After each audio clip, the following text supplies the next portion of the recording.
Les imagitateurs vous souhaitent la bienvenue au pays de Jenny.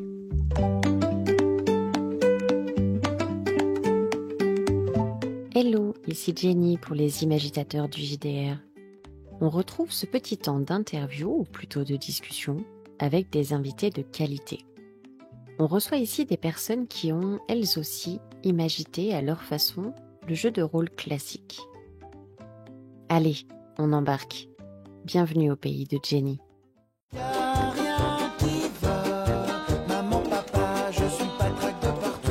Et donc on reçoit ce soir la table qui nous a offert Libreté. Je vais vous laisser vous présenter. Eh bien, donc moi c'est Jordi, donc je jouais l'Aversaire sur cette campagne. L'Aversaire étant le nom du maître de jeu sur les campagnes de Libreté. Et s'il faut que je me présente, je m'appelle Jordi. J'ai 44 ans et je fais du jeu de rôle depuis 36 ans. Ah ouais. 36, 38 ans, quelque chose comme ça. Ok, tu me mets à l'amende directe, quoi. Ok. J'ai la chance d'avoir un grand frère et un père qui nous a acheté l'œil noir alors qu'on était très très jeunes. Ok. Quel bon début. Donc moi c'est Chocolat et je joue dans Libreté Momo, Gros Momo, un personnage assez bourrin. Je fais souvent des personnages plus ou moins, on va dire, dans la réflexion et là j'avais envie de changer et donc j'ai fait Gros Momo assez assez brut de décoffrage, etc. Et je fais du jeu de rôle depuis pas très longtemps, même si ça m'a toujours intéressé. Je dirais, allez, 2-3 ans, même pas. Ok. Je veux parler en termes de campagne. Je dirais, allez, peut-être 6-7 campagnes, peut-être. C'est pas mal. Ouais, c'est pas mal qu'elle est. Ouais, quand même. Et donc, première fois que tu sortais de ta zone de confort avec un personnage. Non, j'aime beaucoup changer un peu de style. C'est pour ça que j'aime bien le jeu de rôle, c'est que je m'essaye à plusieurs styles. Pour le coup, là, c'était vraiment le bourrin. Ok. C'est d'ailleurs le nom du livret, hein, c'est la brute que tu as joué. C'est ça. Et non, non. Donc on est dans les petits jeunes, j'enchaîne. Moi c'est Brise Rotule, j'ai 27 ans, je fais du JDR depuis 5 à 6 ans, Ok. à peu près en même temps que Gros Momo. J'ai été initié dans cette merveilleuse aventure qu'est le jeu de rôle par Jordi. On a commencé doucement avec Commencé par Solid City. le clé en main, tout à fait. Depuis ça ne s'est jamais arrêté, donc c'est que ça me plaît. Effectivement. Dans la Libreté, je joue Martel, qui est la maman, c'est le nom de son archétype. Donc le job, c'est plus ou moins d'empêcher les autres de faire des bêtises. Et voilà, c'était une sacrée bonne expérience de jeu. Avec un fort lien familial, je crois, hein, pour ton perso. La famille a toute importance. Exactement, et tout le développement de Martel, c'est qu'au début, elle essaye de protéger tout le monde, et puis en fait, au fur et à mesure, on se rend compte qu'elle n'y arrivera pas. Ça n'a pas été très facile à accepter pour elle. Et oui, forcément. C'est la vie.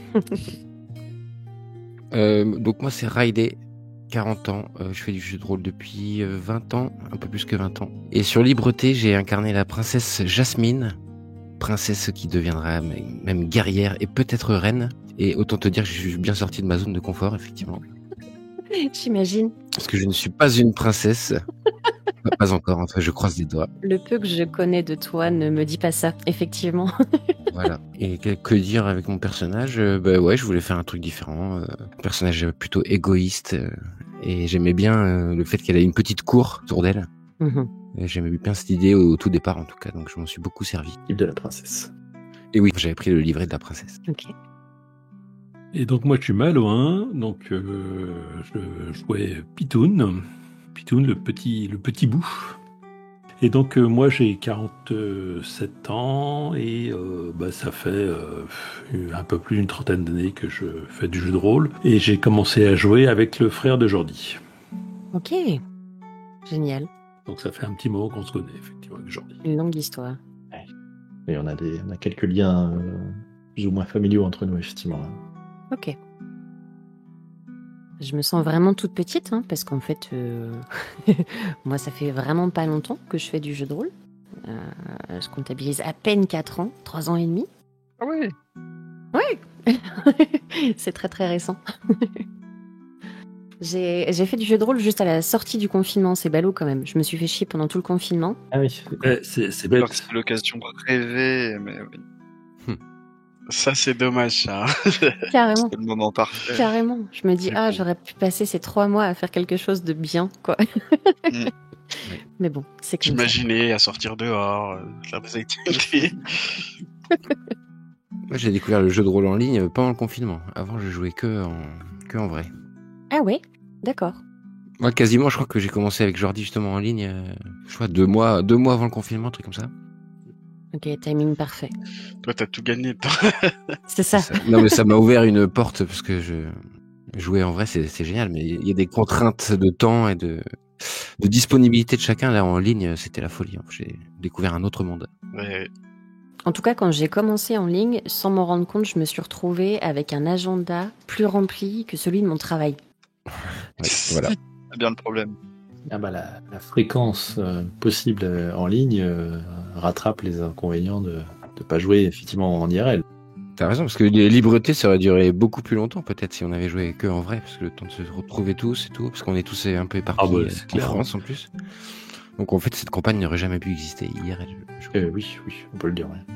Et ça aurait été vraiment dommage. Quelle magnifique découverte. Merci. Merci. Et les coulisses d'ailleurs, pour vous, comment vous avez vécu une telle campagne que je trouve personnellement si particulière, que ce soit dans l'univers qui est quand même un peu sombre, dans l'incarnation de vos personnages qui sont en dehors de ce qu'on peut voir d'habitude. C'était comment pour vous en dehors des temps enregistrés? C'était de mieux en mieux en fait à chaque épisode. Enfin au début j'y allais un peu par reculons mais je savais pas trop comment attendre. Et après Jordi nous a fait d'abord une session 0 où on a nous-mêmes posé plein de trucs, donc ça c'était vraiment motivant. Et puis Ouais, très intéressante cette session. au fur et à mesure des parties, moi j'étais de plus en plus à fond. Je commençais à voir les possibilités que je pouvais avec mon personnage. Et puis ça s'est fait plutôt naturellement. Puis surtout on a joué régulièrement, ce qui change aussi pas mal de choses. On se retrouvait vraiment tous les 15 jours je crois. Et du coup, voilà, on n'a pas joué de façon disparate. Et du coup, ça renforce les liens entre nous et puis la motivation à jouer cette campagne. Et l'avantage que ce soit à bon rythme, c'est que t'as pas besoin de te relire toutes tes notes d'avant pour savoir où est-ce que tu en es, où est-ce que tu t'es arrêté, quoi. Oui. Je faisais un résumé de session à chaque fois Ok. pour tout ce qui se passait, parce que c'était quand même assez dense. Oui, puis tous les 15 jours, en fait, le problème, c'est qu'effectivement, on a quand même pas mal de sessions dans une semaine et on passe pas mal d'univers différents. Et c'est vrai que même tous les 15 jours, même si c'est relativement rapproché, c'est un rappel, ça fait pas de mal, quoi. Effectivement. Alors c'était aussi pour moi d'ailleurs, mais je faisais effectivement après chaque session un résumé de la session pour rappeler ce qui s'était passé, qui était en suspens, on va Ouais, dire. c'est ça. Et moi, je me rajoutais des notes sur tiens, il pourrait se passer ça, il pourrait se passer ça, il pourrait se passer ça la prochaine fois. Ok. Donc, ça m'aidait à la fois à tenir mes joueurs au courant, et puis ça m'aidait moi aussi à préparer des éventuelles accroches qui n'étaient pas forcément abouties, qui n'arrivaient pas forcément, mais j'avais des petits trucs dans lesquels piocher la session d'après si jamais je voyais qu'il y avait l'occasion de coller des mandales. C'était toi le plus actif en coulisses finalement, parce que tu construisais vraiment sur chaque partie ce qu'on faisait. Donc. Ouais, j'essaie de réagir à chaque partie, ouais, justement, parce que c'est quand même... Parce que ça, peut-être qu'on va dans les arbres, mais il n'y a pas de scénario sur Libreté. Non, tout à fait, il n'y a pas de scénario, il y a pas de... On rebondit vraiment sur ce qui se passe, sur le... Alors il y a ce qui... Comment ils appellent ça, des tempêtes? Non, je sais plus comment ça s'appelle. Des fronts, enfin... Des nuées, ouais, ça peut ressembler un peu au front de PBTA, mais oui, ça s'appelle des nuées, où on va énoncer des choses qui se passent, qui peuvent arriver. Par exemple, je vais prendre une nuée que j'ai créée, qui est pas trop spoilante, je vais dire Freddy veut plus de pouvoir pour les gardoches. Donc, la faction des gardoches qui a été créée entièrement par les joueurs, et je m'inclus dedans, parce que dans la session 0, et donc Freddy a été mis à la tête de cette faction, et donc j'ai décidé, tiens, voilà, le mec va vouloir un peu plus de pouvoir. Ce qui veut tout et rien dire, hein, ça peut être même plutôt bénéfique en fait. Ouais, mais ça te donne une orientation, quoi. Exactement. Et après, donc on a 3 phases dans chaque nuée. Normalement, les premières gouttes, l'averse et la tempête. Ok. Et si les joueurs ne font rien, on va arriver jusqu'à la tempête, il va se passer des choses pas terribles. Et sinon, voilà, on peut arrêter les choses avant. Ok. Et donc ça, c'est ce qui est préparé au début. Et du coup, entre chaque session, on peut aller regarder un peu ces nuées, en créer des nouvelles, selon ce qui s'est passé. Ça, c'est arrivé aussi, d'ailleurs. J'ai des nuées qui se sont créées en cours de partie. Par exemple, avec le champignon. Avec le barbu et le champignon. J'en dis pas plus. Je vois. Et voilà, ça permet de d'avoir des petits fils, c'est résumé en quelques lignes, quelques mots même, hein, et on peut rebondir dessus comme ça en session, selon ce que font les joueurs ou selon ce que ne font pas les joueurs. Des objectifs que tu fais avancer, en fait. Exactement. Mm. Ouais. Mais je pense que ça te demande quand même effectivement un sacré boulot, même si c'est que des orientations, etc. Mais j'imagine que ça demande quand même un bon investissement, quoi. Non, sincèrement, faut avoir l'idée qui vite, mais c'est vrai que la session 0 qui est extrêmement dirigée dans Libreté, on a beaucoup rebondi les uns avec les autres sur les idées, mais elle est très dirigée, il y a des questions qui sont posées, qui sont très, très claires. Et donc, du coup, tout ça donne plein de matière. Après, en relisant, il y a des idées qui pop, quoi, dans ma tête, et puis après, tu les écris, et le reste se fait assez bien, quoi. Enfin, c'est-à-dire qu'à partir du moment où tu dis, bah tiens, Freddy veut plus de pouvoir pour les gardoches, bah ça veut dire, tiens, il y a de la nourriture, bah oui, les gardes, il y a des problèmes de nourriture, donc bah oui, Freddy va vouloir plus de nourriture pour les gardoches parce qu'un gardoche bien nourri est un gardoche plus efficace. Enfin, ça, c'est la première ligne que j'ai notée dans la nuit en question. Ok. Ensuite, la deuxième ligne, c'est Freddy veut réquisitionner les meilleurs équipements. Bah ouais, tu vois, c'est une suite tout à fait logique. Mhm. Et la troisième ligne, bah c'est beaucoup plus, ça commence à virer vraiment beaucoup plus mal. Il veut les filles les plus mignonnes. Et voilà, là, ça commence à devenir vraiment très très très problématique. C'est vraiment quelques mots, ça vient normalement assez naturellement. Si on a les bonnes idées, les bonnes germes, les bonnes graines au début, bah ça suit son cours facilement, quoi. Donc non, sincèrement, c'était pas trop de préparation. D'accord. Ça se ressent vraiment ça dans le jeu parce que ça rend vraiment concret la sensation que la situation dérape en fait, progressivement. Et que tu perds le contrôle sur les choses et que c'est de pire en pire, quoi. Oui. Là, quand tu réécoutes, tu vois bien les sujets sur lesquels ils ont pas réagi parce qu'ils avaient autre chose à faire, parce qu'ils savaient pas quoi faire, etc. Et tu vois bien que ces sujets-là dérapent, quoi. Oui, ça avance, en fait, c'est ça que j'ai beaucoup aimé à la campagne, c'est que toute Libreté était vivant, et effectivement, comme tu dis, il y a des trucs qui se passaient en coulisses, qu'on découvre plus tard, les personnages non-joueurs sont vivants, quoi, ils font des choses. Ça continue à avancer. Ah, c'est ça, ouais. Et même quand ça se passe en coulisses, en fait, on a quand même on a souvent eu un petit aperçu d'un truc, mais quelquefois assez insignifiant ou effectivement pas trop basé sur ce qu'on était en train de faire à ce moment-là. Et on l'a laissé passer, en fait. Ouais, et quand ça devient, tu dis ah merde, c'est parce qu'on a C'est fait trop ça. tard. J'aurais dû y aller. C'est ça qui vient nous mordre dans le cul. C'est bien ça. Ouais, il y avait 30 gamins dans ce truc, on pouvait pas s'occuper de tout le monde. C'est ça, combien il y en avait, Je 70. sais plus combien il y en avait, ouais. Enfin, il y avait beaucoup de personnages. Il y avait 73 enfants, mais ils étaient pas tous. Oui, c'est ça, mais c'est ça Ouais. qui faisait aussi la richesse de la campagne, quoi. C'est qu'il y avait plein d'histoires, chacun avait ses petites histoires, ses rivalités. Puis moi, justement, avec mon personnage, je voulais que ma cour grandisse, donc j'essayais d'aller à droite à gauche, j'essayais de récupérer des gens, voilà, comme je pouvais, parce que j'étais plutôt mauvaise. C'est ça, chacun avait son objectif et puis on se soucie pas forcément des choses qui viennent et qui rentrent pas dans nos intérêts, sauf quand ça nous pète dessus, quoi. Oui, c'est ça. Mais en général, c'est un peu trop tard. Et chacun évolue. Enfin, comme vous disiez que les PNJ évoluent, mais les joueurs, ils ont une vraie évolution, pas seulement mécanique, pas seulement des points d'XP, quoi. Il y a une vraie évolution des caractères, des psychologies des personnages. On a fait quoi, 8 épisodes, quoi, je sais plus, 8-9 épisodes. Clairement, et ça se sent. Enfin, j'ai eu la chance d'écouter tout à la suite, puisque j'ai connu il y a peu de temps. On sent vraiment la transformation chez les personnages. Et le début semble très léger quand on connaît la fin. Oui, c'est sûr. Ouais, au début, ça se bat pour des Coco Pops, c'est sûr que... C'est ça. Ce qui était génial, c'est qu'on savait pas aussi. Enfin, je sais pas si vous, les autres, vous aviez anticipé un peu le parcours de votre personnage, mais on sait pas du tout où on va et tout, on se lance comme ça.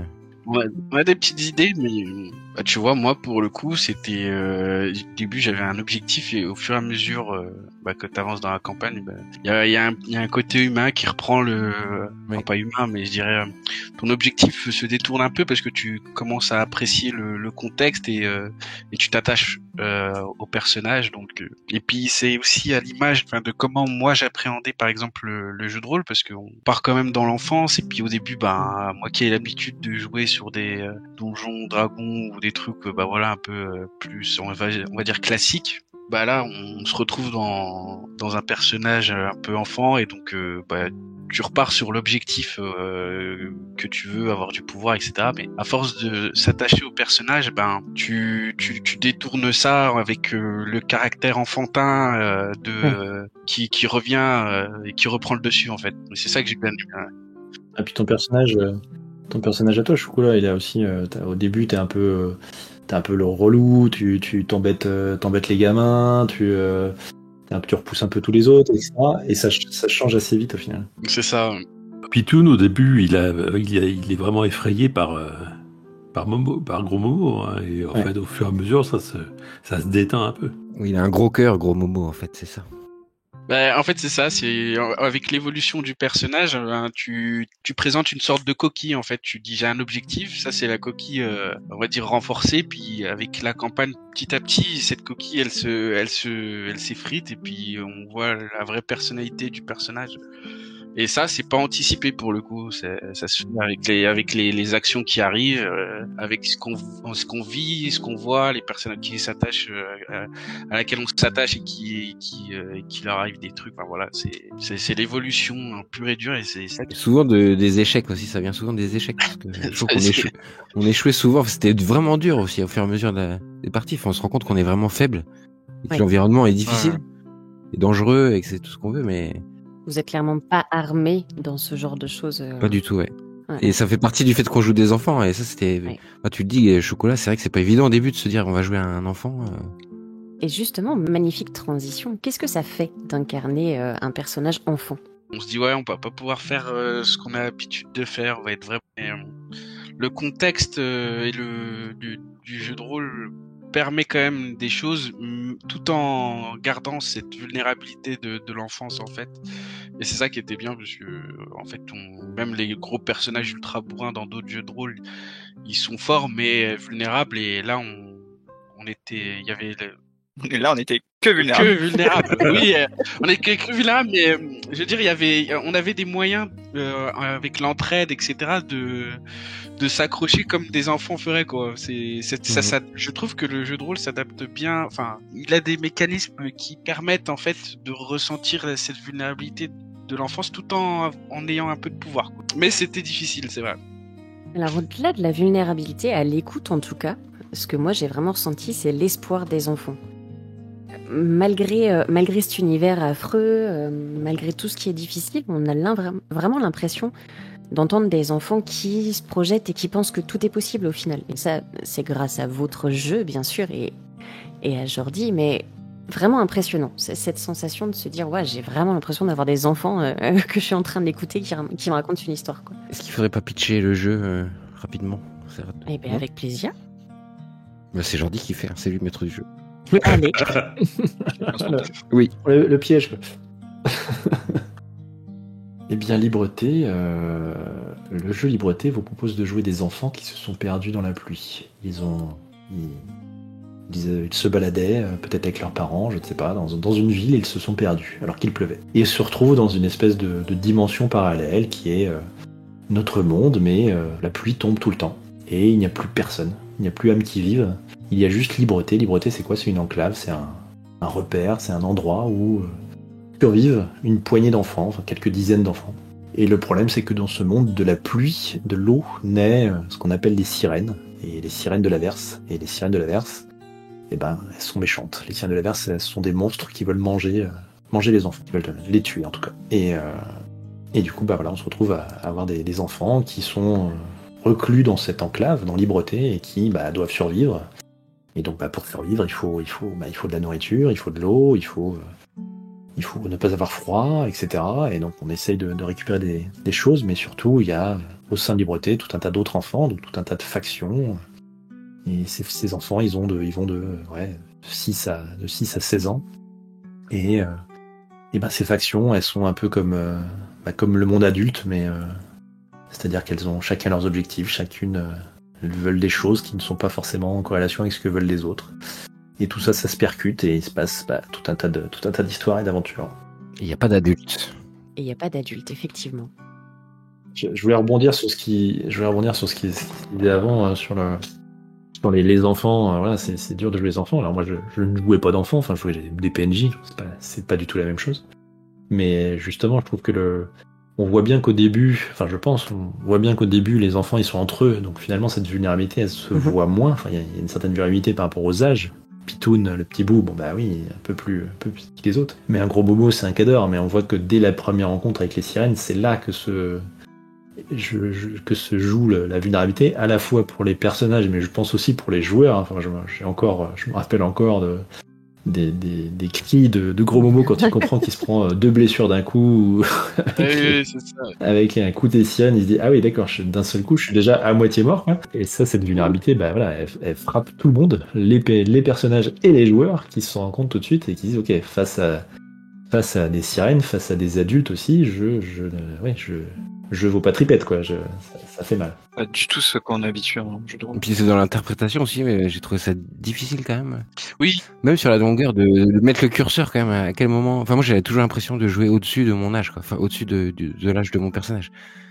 Un enfant de cet âge-là, je sais plus quel âge j'avais, 12 ans ou 13 ans, je sais plus. Ne réfléchirait pas comme ça en fait. Mais du coup, à chaque partie, t'essayes de remettre le curseur et puis comme disait 11 tout à ans. l'heure, 11 ans. Jasmine, elle avait 11 ans. Ouais. Ouais, d'accord. J'ai l'impression d'en jouer quelqu'un de 16, tu vois. Mais... bah c'est ça en fait. C'était très dur en fait l'exercice aussi de baisser son jeu, enfin pas baisser son jeu, mais baisser son âge mental, je dirais presque, dans le sens où tu dois faire des réactions d'enfant et donc bah c'est quand même un exercice, mais bah au début c'était un peu difficile, mais après bah cet exercice ça change d'autres jeux de rôle en fait. Là il y a vraiment un exercice de jeu qui se fait. Ouais, ce qui est bien soutenu par le jeu quand même. Mais... Oui, on n'est pas lâché dans le vide comme ça. Puis Jordi, t'étais assez permissif là-dessus. Tu nous as pas dit un enfant réagirait pas comme ça et tout. Oui, parce que je pense qu'en fait, l'âge qu'on se dit au début, bah, toi, Pitoun, c'est pareil, il a 6 ans et demi. En fait, Ouais. je pense que dans le jeu, il en a 8 ou 9, quoi. Jasmine, pareil, mais en fait, bon, c'est une information qu'on donne au départ, qu'on aurait peut-être même pas dû donner, en fait. Voilà. Je suis un petit bout, puis c'est tout. Jasmine, bah, je suis une adolescente. On aurait peut-être même pas dû donner l'information, parce qu'en fait, je pense que c'est très difficile, je pouvais pas vous jeter la pierre. C'est extrêmement difficile de se remettre vraiment à dire, ok, à 11 ans, voilà ce que je peux pas faire. Martel qui en a 13, Gros Momo qui en a 12, pareil, enfin voilà, c'est très très compliqué. Oui, Donc je pense que en fait, l'âge réel des personnages, il se crée, enfin voilà, comme tu parlais de curseur, Riley, je pense que c'est ça, c'est le curseur, il joue un petit peu à gauche, un petit peu à droite, puis à partir de la 2e ou 3e session, il se met bien, il dit voilà, Ouais. ça c'est le jeu. Ça correspond peut-être pas à 11 ans, peut-être que ça correspond à 13 ou 16. Ben, peu importe, c'est comme ça. Il y a l'environnement, le contexte fait que les enfants sont plus vieux que sont obligés de reproduire des modèles un peu adultes. Bah, vieillissent plus vite, en fait, oui, tout à fait. Ouais. Totalement. Et c'est en ça, je trouve qu'il n'y a pas d'incohérence, en tout cas quand on écoute vraiment de l'extérieur votre campagne. Ce genre de détails ne choque pas, parce qu'on s'imagine quand même des gamins dans un tel univers, bah, forcément que ça devient des mini-adultes assez rapidement, quoi. C'est une obligation. Et oui. C'est vrai qu'on n'a pas eu un regard extérieur et ton retour il est intéressant parce que bon, nous on va le réécouter, on va le revivre, mais d'un regard extérieur c'est intéressant de voir que ça choque pas. Ça choque pas, et principalement dans votre campagne en général, mais dès le début, en fait, il y a vraiment une émotion. Mais je trouve que ça véhicule quelque chose de très très fort. Alors, est-ce que c'est le fait que ce soit des enfants qui jouent à la base? Est-ce que c'est ce contexte qui est tellement particulier avec cet environnement qui est juste affreux, quoi? Je sais pas. Mais en tout cas, énormément d'émotions tout au long de l'écoute de cette campagne. J'aurais cru que ça mettait un peu de temps à venir, ouais, mais ok. En même temps, on a l'impression, enfin, moi, dans le souvenir que j'ai l'impression d'avoir fait énormément de sessions de libreté. Et en fait, 8 ou 9, tu te dis, ben oui, mais en fait, ouais, j'aurais dit le double, en fait. Ah oui. Là, il se passait beaucoup de choses dans chaque Oui, partie. c'est ça. Et c'est assez intense. On a fait 9 sessions en comptant la session 0. Donc 8 vraies sessions de campagne, on va dire. Ouais, je pense que Jenny, t'as raison, c'est aussi le contexte de départ, les enfants, et après, du coup, l'alchimie de la table, ça fonctionne. Ça, c'est Du tonnerre. Mais c'est pas calculé, du coup, et tout est bien tombé. C'était d'autant pas calculé que... On se connaissait pas. Ouais. Ah ouais. C'est vrai que j'avais cet exercice aussi. Après moi, mon ressenti c'était que je jouais déjà dans des personnages qui étaient compliqué à jouer selon moi au début, avec des personnes que je connaissais pas forcément. Donc voilà, cet exercice de je vais faire le gamin avec des personnes que je connais pas. Au final, quand tout le monde s'y prête, ça se passe bien, tu vois. Mais c'est vrai qu'au début, c'était un peu compliqué. Enfin, c'était pas compliqué, je me suis prêté rapidement au jeu, mais il y avait quand même cet exercice qui était intéressant. Oui, puisqu'on est des gens sympas, c'est tout. Oui, c'est ça. Forcément. Je pense aussi que ça participe justement au truc. C'est-à-dire que pour moi, au début, et d'ailleurs, ça avait été un peu aussi une de mes craintes, au début, vous êtes un peu chacun dans votre coin. Vous avez chacun votre vie. Jasmine, elle a sa cour. Pitoun, c'est peut-être le plus transverse, on va dire, des personnages, parce qu'il est jeune, alors il papillonne un peu partout.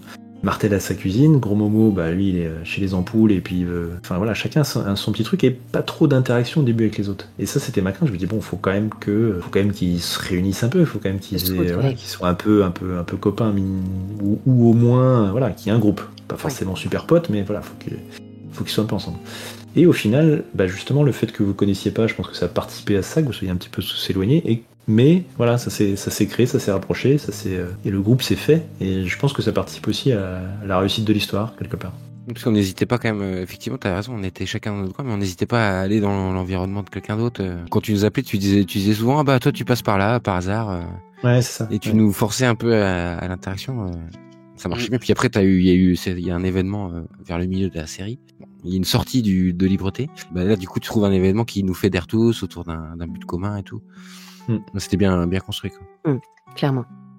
C'est la sensation que j'appelle enfiler un pull qui gratte. De prendre un personnage qui est pas confortable par rapport à ce qu'on a l'habitude de faire. Et très souvent, en tout cas de ce que j'entends, c'est souvent là que ça donne les meilleurs actual plays. Parce qu'on n'est plus dans l'habitude. Donc il faut bien essayer d'être un peu original par rapport à notre système de pensée habituel. Les rôlistes, en général, ils ont tendance à jouer toujours les mêmes joueurs, les mêmes personnages. Enfin, pas toujours les mêmes, mais il y a toujours un archétype préféré, quoi, qui est un peu plus facile, qu'on se sent plus facile, ou dans lequel on se sent plus à l'aise. Clairement. Et effectivement, là, c'était pas le cas. C'est pas le cas, ouais. Premièrement, j'étais dans un contexte que je connaissais pas, avec un personnage qui sortait un peu de ma zone de confort, et avec des joueurs, bon, je connais Brice Rothschild, mais les autres, je les connaissais pas. Donc ouais, c'était, en fait, j'ai l'impression qu'on était un peu tous dans la même galère, et en fait, c'est peut-être aussi ce qui nous a aidé à nous fédérer sur ce style de jeu. Je pense que ça a été une bonne alchimie pour le coup. Et pour revenir aussi sur l'émotion, tu parlais d'émotion. Oui. Moi, je trouve personnellement que elle s'est augmentée au fur et à mesure de la campagne, parce que on était un peu chacun de son côté au début, et donc il y en avait pas trop, et avec tous les événements qu'on vivait, etc. On était un peu plus, on perdait cette coquille de joueurs et de personnes un peu figées avec un objectif, et on devenait un peu plus libre, un peu plus détendu, je pense. Souple en termes d'émotion. T'as totalement raison. Je me suis peut-être mal exprimée, mais ça commence très fort, mais ça continue quand même à monter crescendo. Jusqu'au final où les auditeurs seront en PLS comme moi. Oui, la fin, ouais. En plus, t'as raison, parce que Jordi, il a pas dit que c'était la dernière séance aussi. Il a dit c'est peut-être la dernière, on va voir. Oui. La dernière partie, c'est une des meilleures, je pense, au niveau intensité, toute la fin, et puis Je suis d'accord. il y a tout un truc avec un épilogue après Ouais. qui est hyper touchant aussi. Le dernier épisode est vraiment fort. Ouais. Que Malouin a proposé d'emblée, tout seul. T'avais même... Non, t'étais pas enregistré, non, t'avais écrit. Ouais, j'avais écrit, mais en fait, 2 jours après la fin, effectivement, je me suis dit, il faut que ça sorte. Effectivement. Non, mais c'est ça. C'est super. Il y a tellement d'émotions que effectivement, il fallait que je fasse quelque chose, quoi. C'est dingue, parce que en fait c'est le joueur qui dit ça, mais même je pense le personnage se serait dit ça en sortant de tout ce qu'il a vécu. Mais il écrit des livres. C'est pas ça, Malouin. Il se met à écrire des livres sur Pitoun. Ah oui, tout à fait, oui. Pitoun, effectivement, c'est ça. Oui, il est traumatisé. Il devient écrivain et il parle de ça. C'est drôle que tu aies eu besoin d'en faire quelque chose. Je comprends tout à fait ce ressenti. Ça m'est arrivé 2 fois sur 2 scénarios où moi j'ai eu besoin de créer quelque chose, que ce soit une peinture, que ce soit quelque chose d'activité manuelle, quoi, parce que c'était trop fort ce qu'on avait joué et il fallait que je le mette quelque part, quoi. C'est chouette. Ça, c'est que la campagne a été super bien vécue. Ça, Clairement. Je vais réagir sur le... quand j'ai dit que je savais pas si c'était la dernière ou pas la dernière séance, pour le coup, c'était pas préparé, c'était pas un piège pour, voilà, je vais leur dire que c'est pas forcément la dernière, comme ça ils vont pas s'y attendre. Pas du tout, c'est encore une fois, on retombe sur ce qu'on parlait tout à l'heure sur la préparation. C'est comme je sais pas vraiment ce qui va se passer, enfin, j'ai quelques accroches, j'ai quelques trucs, j'ai mes nuées, etc. Mais je sais pas vraiment ce qui va se passer parce que je sais pas vraiment ce qu'ils vont faire, est-ce qu'ils vont déjouer un peu les trucs ou pas.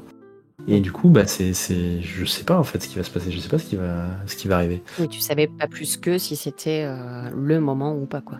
Non, voilà, c'est ça. Mm. Ouais, j'avais une direction, je savais, bah, j'avais mes nuées, quoi, donc je savais Silver, ce qu'il pouvait faire, je savais Salomé, ce qu'elle pouvait faire, etc. Mais qu'est-ce que je vais déclencher à quel moment, ça, j'en sais fiche rien, en fait. Et donc, oui, c'est en ce sens-là où je me disais, bon, voilà, faut qu'on approche de la fin, mais est-ce que ce sera la dernière, pas la dernière, j'en sais rien du tout. Je le vis en même temps qu'eux, quoi. Et je pense que les émotions dont on parlait tout à l'heure aussi, c'est pareil, je pense que on a réussi à faire, comme Riley, tu disais, un libreté assez vivant, et du coup, des PNJ qui sont, pour certains, vous les y aimiez bien, je pense, quoi. Ouais, mais, Pas grave. Mais c'est aussi le gros avantage de la session 0, c'est qu'effectivement, ça nous a permis de vraiment nous attacher à ce qu'on avait créé, en fait. Puis même plus, au-delà de la session 0, il y a aussi toutes les actions qu'on faisait à chaque fois un petit peu au sein du jeu et qui nous rapprochaient plus ou moins. Voilà, je me rappelle c'était Belette, non, comment ça s'appelait, Palette, ouais. qui se blesse et donc un gros Momo qui était un peu rapproché de cette personne, elle est un peu affectée et voilà, ça sort aussi le côté humain de gros Momo. Est-ce que tu aurais eu la même intensité si c'est pas toi qui avais... Oui, non, Créer Belette, quoi. c'est ça, on l'a créé, mais on l'a créé avec un objectif et après on s'y attache vraiment avec toutes les interactions qu'on fait à travers les sessions. Donc tu poussais, tu poussais même pas. Des fois c'était même naturel à la fin. Je passe à la cuisine, voilà, je lui fais un petit coucou, comment elle va, lui arrive un truc, voilà, c'est. Ouais, parce que comme vous êtes vachement maître de ce qui va se passer, même si moi je balance encore une fois évidemment des accroches, des événements, des machins, vous êtes quand même vachement maître, ne serait-ce qu'au début de se dire, bon voilà, vous êtes où, qu'est-ce que tu fais, bah oui, bah tiens, mon personnage aime bien telle ou telle personne, bah oui, bah tiens, je suis là, je passe, je dis bonjour. Ou aussi Martel est à la cuisine, elle est en train d'interagir, bah tiens, tu dis bah oui, tiens, c'est le moment où je peux passer parce que bah je sais que j'aime bien Belette, je vais passer la voir, etc. Et tout ça, ça monte la sauce au fur et à mesure, quoi. Ça oblige forcément à ce que vous mettiez un petit peu de vous, en tout cas dans tout ça. Un peu de ce que vous êtes. Libreté est fermée, quoi. C'est un musée avec un vignoble à côté, enfin un petit magasin de vin à côté. C'est pas très grand, donc oui, ça tourne. Donc forcément, tu reviens sur les mêmes PNJ, tu reviens sur les mêmes choses. C'est pas une campagne road movie de, je sais pas, c'est pas un Donjons et Dragons où je fais tout un parcours qui peut être très bien, hein, je critique pas, mais je veux dire, voilà, c'est pas la même ambiance. Là, tu vas pas de ville en ville où tu vois des nouveaux personnages que t'as forcément moins le temps de creuser, quoi. Là, tu revois toujours les mêmes personnages qui reviennent de session en session. Bah oui, c'est toujours les mêmes qui reviennent, quoi. Donc forcément, ça se construit de plus en plus au fur et à mesure, ça se raffermit, ça va plus loin à chaque fois, quoi. Tant d'émotions portées par une table totalement masculine. Chapeau, j'entends quand même partout que les femmes ont plus de facilité à ramener de l'émotion dans le jeu de rôle. Eh ben, pas du tout. Vous en êtes la preuve. La mission accomplie. Voilà. Salut, au revoir. On avait une princesse avec nous aussi. Certes. J'avoue que j'ai aussi choisi un personnage féminin qui est aussi un personnage féminin à table parce que les autres c'était que des garçons.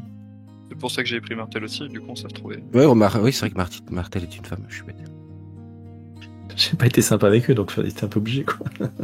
Est-ce que t'es sympa des fois? Je peux, oui, tout à fait, oui. Ah, je suis pas sûr ça.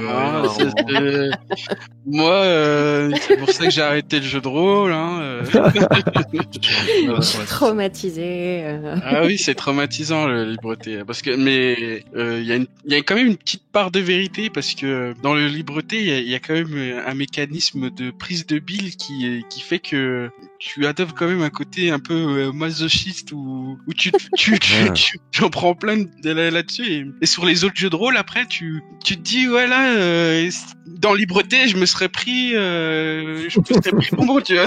Ouais. Et franchement c'est une réflexion que j'avais pas avant. Alors c'est pour ça que c'est encore un jeu de rôle qui m'a marqué moi parce que ça rejoint le côté vulnérable en fait. Ça rejoint le côté vulnérable parce que on s'en rend encore plus compte là-dessus. Mais après, pour rejoindre le côté émotion, je pense pas que c'est lié Aux gens. Aux gens, non, je pense pas du tout. C'est lié à l'histoire, hein, complètement. Puis, et c'est peut-être si un peu lié à ta façon de maîtriser, Jordi, en général, où tu es quand même assez, je vais dire dur, mais c'est peut-être pas le mot, mais Si, tu peux, oui. c'est que c'est pas facile, quoi, quand tu laisses pas facilement les choses, pour les joueurs, faut qu'ils se creusent la tête et tout, enfin. Et du coup, là, ça participe, parce qu'il y a un vrai challenge. En plus, on est des enfants, comme on disait.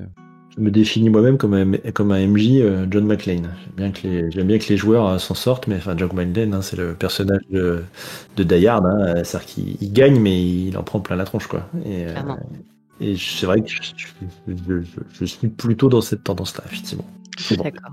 Je pense que c'est surtout aussi lié au maître du jeu. Je pense que tu changes. Enfin là, c'est l'adversaire, donc il a vraiment un statut d'essayer de mettre les personnages dans des situations très très délicates. C'est ce que t'avais, si je me rappelle bien, ce que t'avais décrit.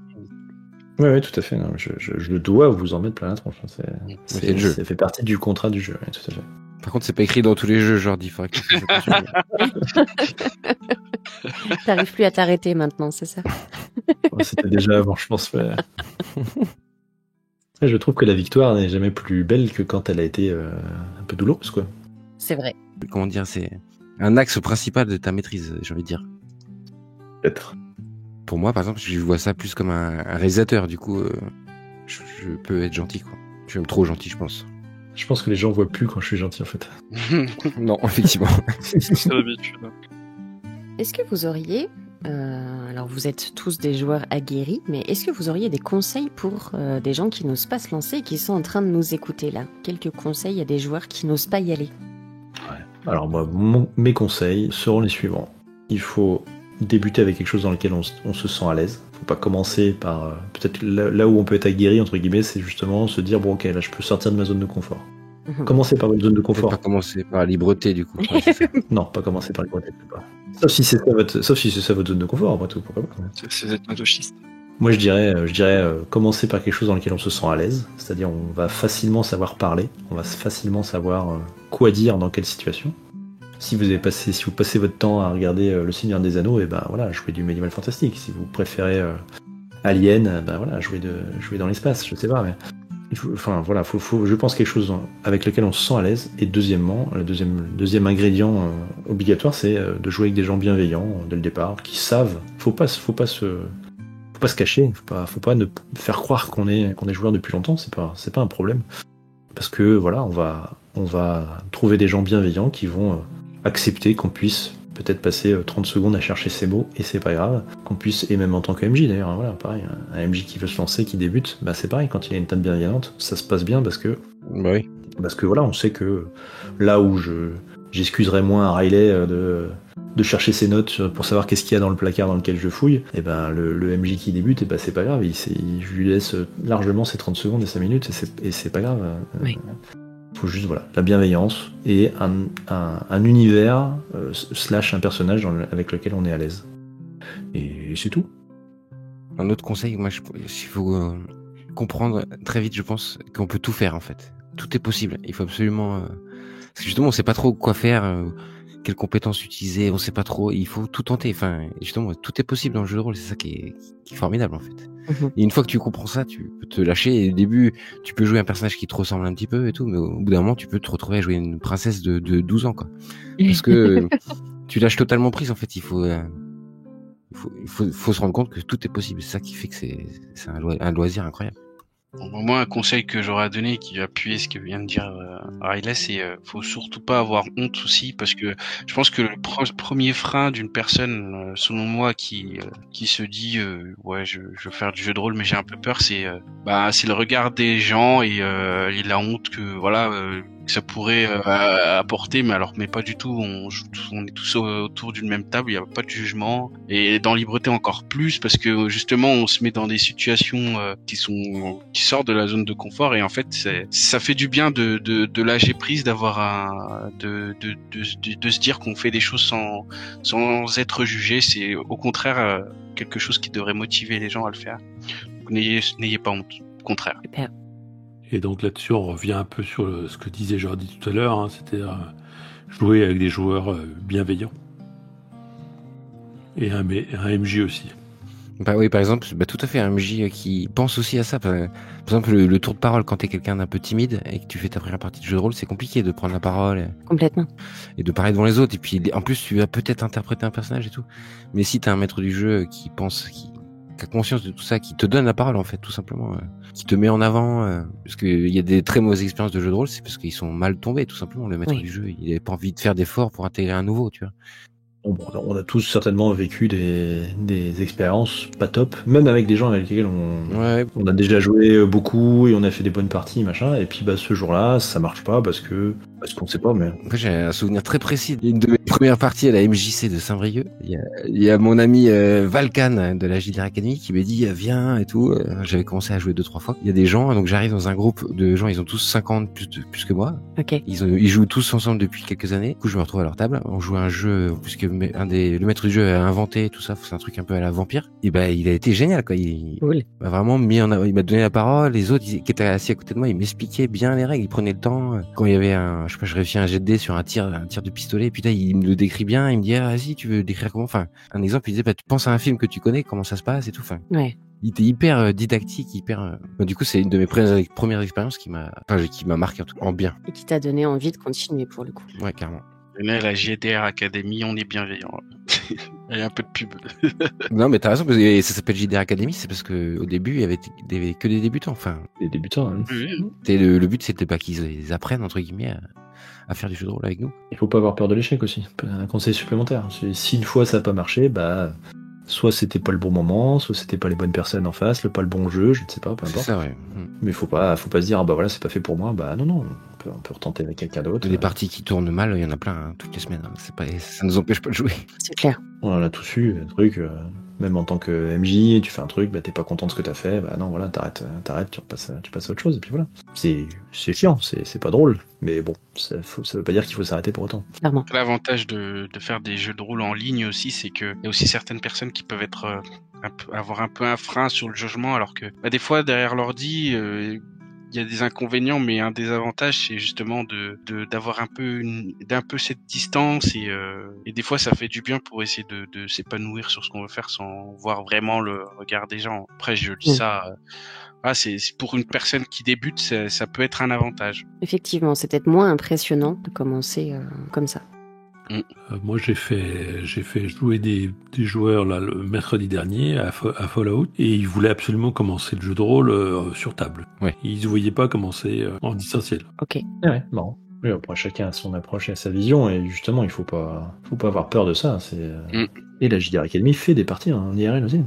Oui, tout à fait. D'accord.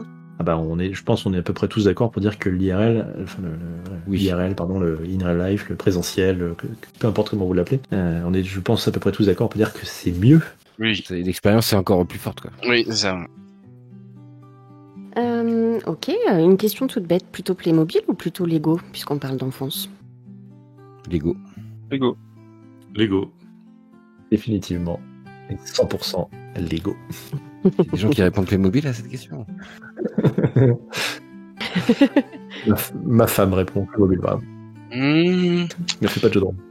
Oh, chocolat, mon Dieu. Attention, il va glisser. Moi, j'étais plus Playmobil, hein.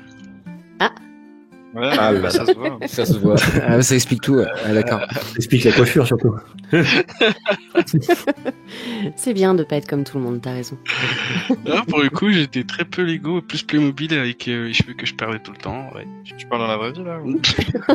Les deux. Je perds pas de cheveux, moi. Il faut en avoir pour les perdre.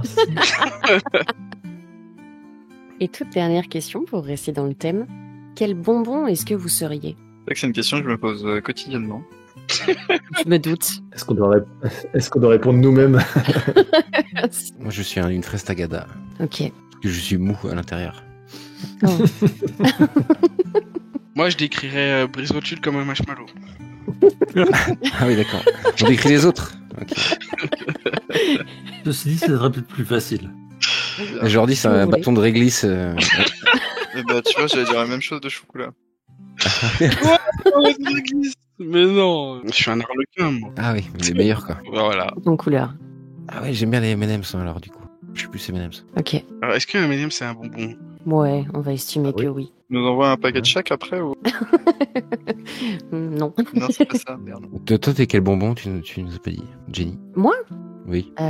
J'avais pas anticipé ça. Ah, J'ai. Un ourson guimauve. Ah, ok. Je sais sincèrement pas quoi répondre. Je... Oui, Malouin, c'est aussi un nounours en guimauve. Malouin, c'est un Mistral Un gagnant, nounours. un bonbon qui n'existe plus, quoi. Qui est de l'ancien. Un pauvre de l'ours certain. Ouais, c'est ça. Ah si, je sais, moi je suis une espèce de ces bonbons là, une espèce de frites là, avec tout sucré et tout. Et Acide. quand tu vois, tu dis, ah, ça a l'air vachement bon, puis quand tu l'as dans la bouche, c'est super acide, c'est dégueulasse en fait. Ouais, ça te correspond bien, ouais. Je serais ça. ouais, je dirais que c'est pas mal ça comme description. Hein, ouais. Oh putain. Et pour terminer, donc une petite tradition, le mot de la fin, un mot de la langue française qui vous plaît, qui a peut-être aucun sens avec tout ça, peu importe. C'est dur quand même ça. Oui, Rigolo. ok, C'est vrai que c'est rigolo à dire, rigolo. Oui. clairement. Épanouissement. Oh, Waouh. Acide. ok. Non, mais dragon. Dragon, très bien. Pluie, parce que c'est dans le thème. Puisque tu vis en Bretagne. Alors, en Normandie, mais il peut tout Ah, tu vis en Normandie? Ouais. Ah, c'est le truc qu'il fallait pas dire. Aïe, aïe, aïe, je savais pas. Ah, je suis un peu déçu. Ah, ouais, d'accord.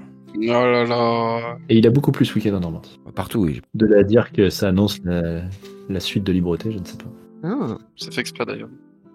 un grand merci, messieurs. Merci à toi. Eh bien, merci à toi, Jenny. Merci. C'était fort agréable. Donc, à bientôt IRL sur une table de la JDR Academy. Alors. Allez, le défi est pris. Et vous retrouvez bien sûr tous les liens en dessous de cette vidéo. En tout cas, n'hésitez pas à aller voir, à aller écouter, parce que c'est de qualité. Merci. Merci à vous. Merci. Merci. Je réfléchis, mais je ne vois pas de mot plus important qu'un autre. Pas forcément important, mais le premier qui te passe par l'esprit. Ça va être dégueulasse. Alors, censurer. Ça va durer 3 heures? Non. 4 heures. À 5, je sais pas. Ouais, 5, ça peut être un peu long. Ça peut être un peu plus long, mais en général, à 3, c'est 45 minutes, 1 heure. D'accord. On parle toujours de discussion. Oh mon dieu. Ça, je demande à ce que ce soit coupé au montage.